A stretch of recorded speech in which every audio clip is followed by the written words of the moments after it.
This is a story of how I made a mistake that cost me $3,600 and 5 lessons I learned from it. 3 years ago, I received an email from a close work colleague and it was something like this. Hey JJ, I know it has been a while since we messaged each other. I met up with my financial consultant. I'm only doing this because I trust him. I'm texting you to let you know that he will be dropping you a call. So eventually I trusted my colleague and went to meet up with this financial consultant, and his name was Dexter. We met at a very posh office at Singapore's Central Business District. Dexter was very professional in how he presented himself. He wanted to find out basic information about what I did and more importantly, what my financial goals were. After several meetings, he proposed to me a savings plan where I would deposit $200 every month into a savings account backed by a reputable insurance company. When it came to signing the policy document, I eventually signed it quite fast because the documents that he gave me was very legalistic. He was constantly giving me assurance that what he said was true and he was someone that I could trust. Lesson number 1.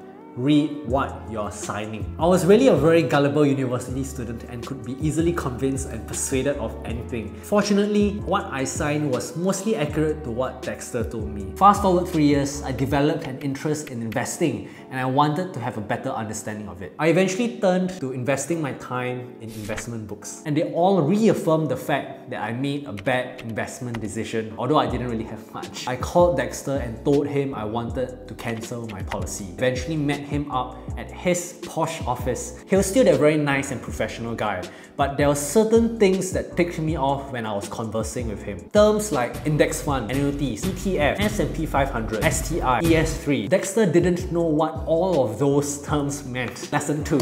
Knowledge is power.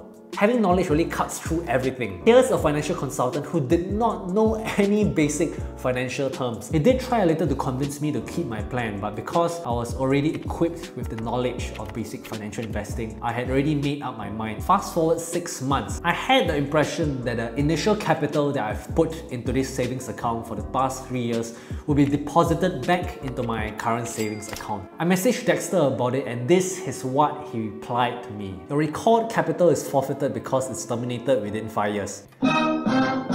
Lesson number 3. Take responsibility. I was initially pissed off at Dexter, but I knew that at the heart of it, it was really my fault. My fault for not clarifying with him. My fault for not going through the clauses in the document. My fault for not fully understanding what I signed up for. Being the kiasu Singaporean, I actually went to Glassdoor reviews. I went to find out more about the company that Dexter worked at. And eventually I found out certain things that it made me empathetic to what he did. Dexter did not have any basic pay and he relied only on commissions to survive. I'm not sure if I'm lying to myself, but I'm eventually happy that I lost this amount of $3,600 because if I continued to put money into that savings account, I'm sure that it would have a bigger detriment on my savings plan when I'm an old man filled with regret, waiting to die alone. Lesson number 4. Learn to invest by yourself. In this digital age that we live in with the internet and there being so many books out there on investment, I think that there are many platforms that which you can turn to. You're putting so much savings money into an investing account and I think it's worth taking the time to fully understand what you're putting your money into. I've definitely not mastered financial investing and it's an ongoing process of me understanding how to make my money work better for me. And I wish that it's something that all youths take note of because I really do think that financial investing is very important. Please share this video with anyone you think might learn a thing or two from the mistakes I made. That's it and see you in the next video.